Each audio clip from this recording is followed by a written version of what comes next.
It's known throughout the world of harness racing as the Sale of Champions, and rightly so. The Lexington Selected Yearling Sale has become the industry's #1 source of champion racehorses, including 4 recent Hambletonian winners. Find your Lexington success story. Your champion is waiting.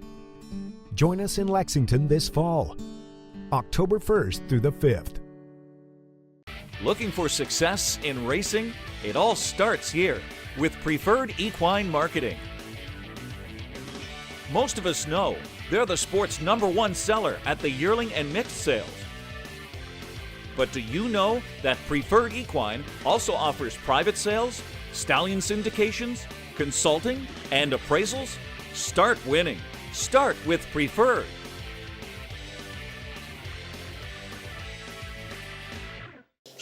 I'm Heather Vitale for Harness Racing Update.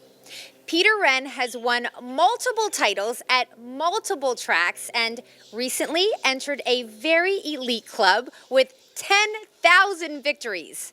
Now, I'm talking about driver Peter Wrenn. So what about trainer Peter Wrenn, who runs a successful stable with his wife Melanie?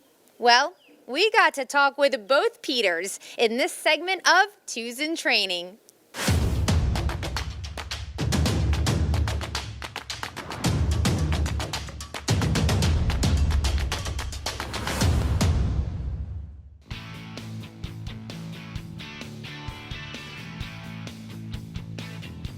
I believe that congratulations are in order because Peter Wrenn has now won 10,000 victories, which I think officially makes him a big deal. Yeah, well, I guess that's it. A lot of losses, how's that goes. So, with the 10 goes about 80 losses or so, maybe. I don't know how that goes. There was a lot of them, but it was good to get behind and look forward to maybe hitting 11. Now let's talk about some of your older horses, and I say older horses, 3-year-olds. First, Chin Chin Hall, very exciting, nice 2-year-old, and now 3. What do we look forward to? He's come back mature, filled out in the right spots. Probably thickness was never his big thing anyhow, but he's a big, tall colt and easy on himself. He seems to have a good head.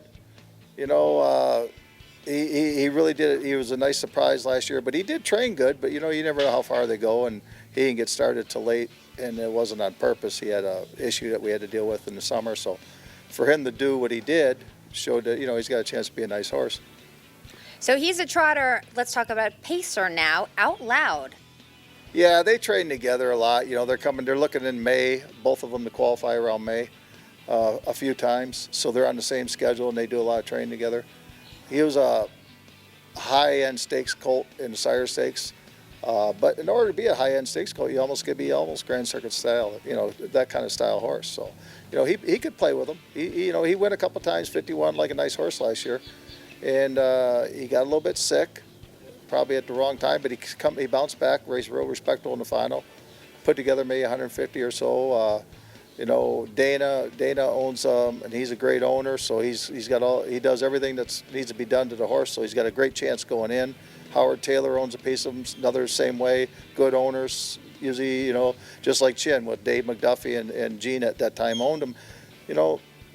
When they turn you loose and you can try to do the right thing, sometimes it pays off, and you got good owners make good horses sometimes. Yeah, absolutely. Now, you've got the babies down here, the 2-year-olds, but then when everything moves up north, your wife Melanie takes over, is that right? Oh, no, I'm there at the bar, and I'm the groom, though. I have to go see what she does, has an order for me that day, and man, it's a lot of work. I was going to say, stalls and water buckets, is that your forte? I got to see, well, everything I do, I got to check in with her, so that's how that goes.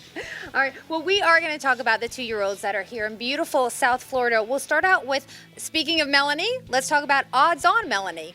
Yeah, Dana had asked me in this winter to pick a Indiana bred. Well, no, actually pick a filly out there. He wanted to name, odds on. She was also Magic. And I thought we'd do it for Indiana, considering we live in Indiana, rather than Ohio, because I'm in the 2 I had. So I picked her out, thinking maybe that's the one, but maybe by the time we qualify, we may have to switch names again. But she's actually a very nice filly. She's done everything right. She's getting a lot of manners to her. You know, she was one of the ones who broke early. She was good gated. Wanted, you know, all she knew was go. She's got a pretty good head on her shoulders now, and I'm real happy with her. She's an always a virgin, and by the way, when we talk about Dana Parham, who he names all his horses odds on, right? Yeah, everything he owns to himself. If he buys in partnerships, he was telling me, he bought in a couple partnerships, and he don't change their name whatsoever, you know. But everything he owns himself, he likes to dodge on, you know, trait, which is good. So that, you know, it's easy to, well, you know, hopefully it works out.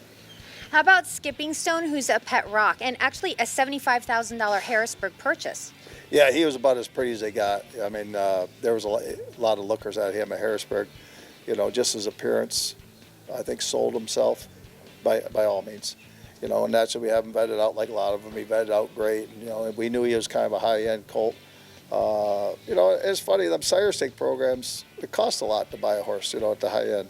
You don't like it, but that's how it is, you know, and they got a good dollar for him. But, you know, I at this stage, he's been a professional. He's the kind that anybody can sit behind. Never really has a terrible day. He's the same all the time. And, you know, we'll see where he goes, but I like him.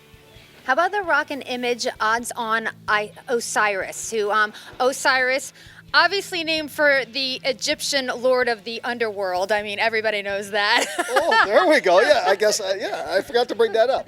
But he was somewhere. He was something about underworld, because we almost went underwater with him when I first broke him. Yeah, he was tough. He was tough to break. We went through a castration. As always, it makes him smarter. I don't know. You're taking something away, but you're gaining it by brains? I don't know this yet. But he really come around. Like, as soon as we did that, he started coming around. You know, and he's a high-end colt. He was out of Sun Beach, somewhere, a good family. And he was a big colt, almost looked like he was too big, you know, when we bought him. But he's really filled himself, very athletic, much better gelding, training down like a professional, and he's got a shot. Another Rockin image, odds on Brexit, obviously named for the United Kingdom's withdrawal from the European Union. I mean, again, thank you, Google. Oh, well, you could ask me that. Oh. Yeah, I don't know. I brought all this up. I get a little story about it, but we'll get to it later. Anyways, he's an honest colt. He's been just a perfect colt right along. He's out of a family that's you know, the BB, go on BB and so forth like that.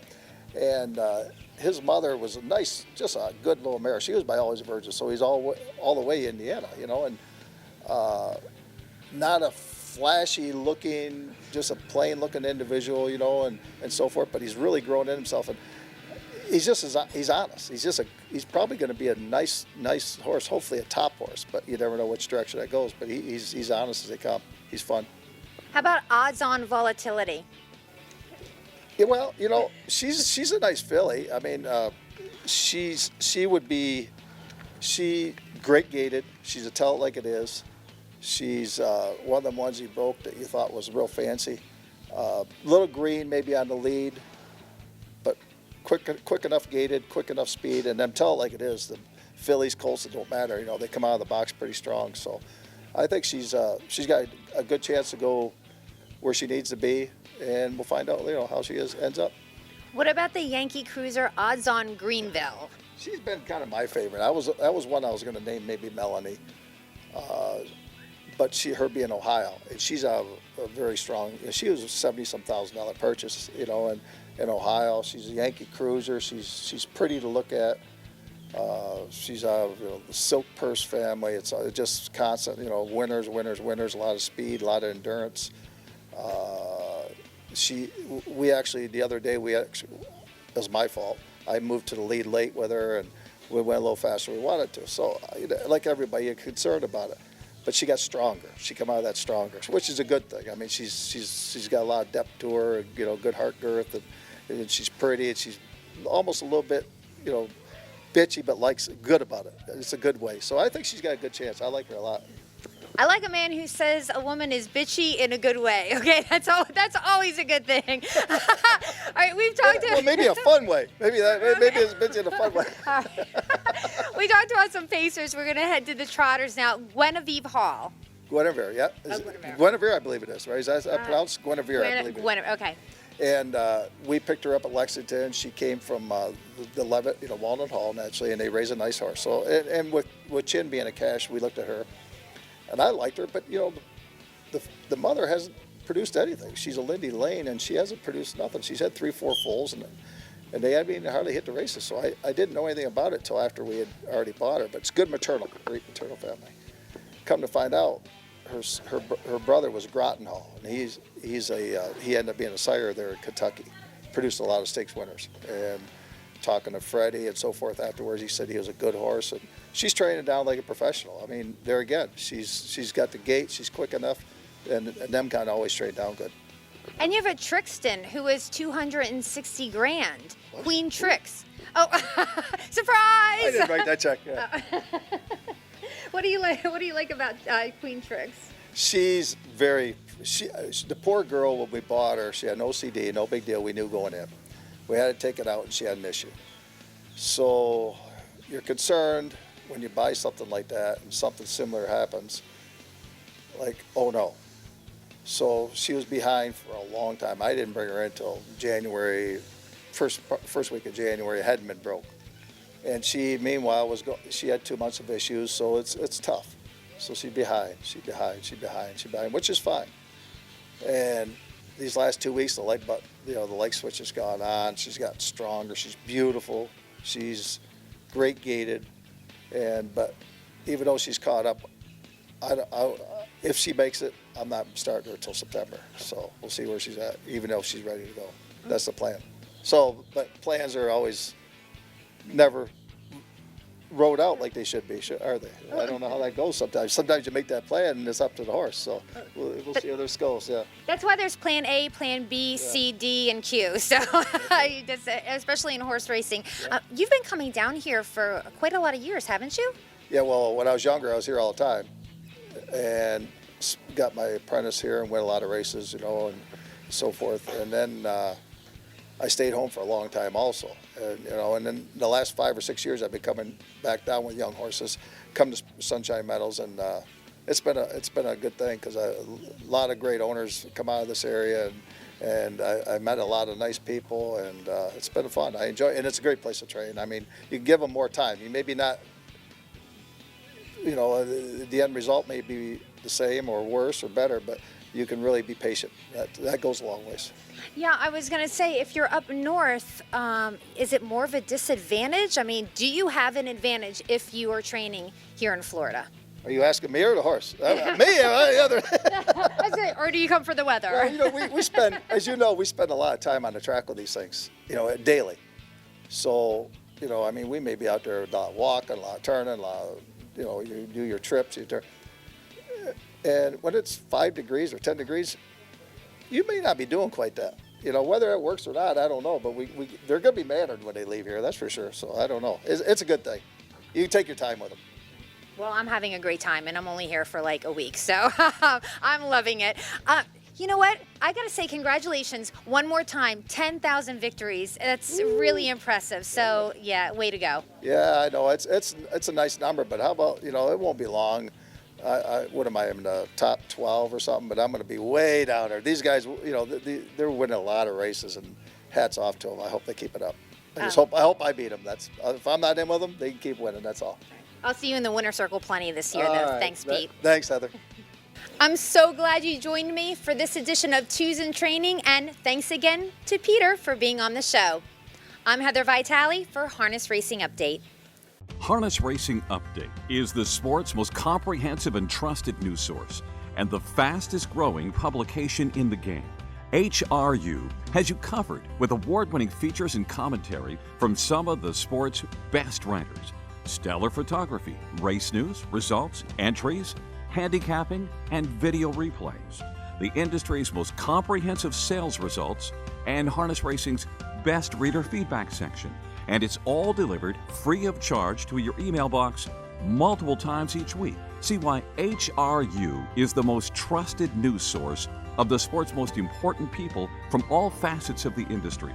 Subscribe today for free.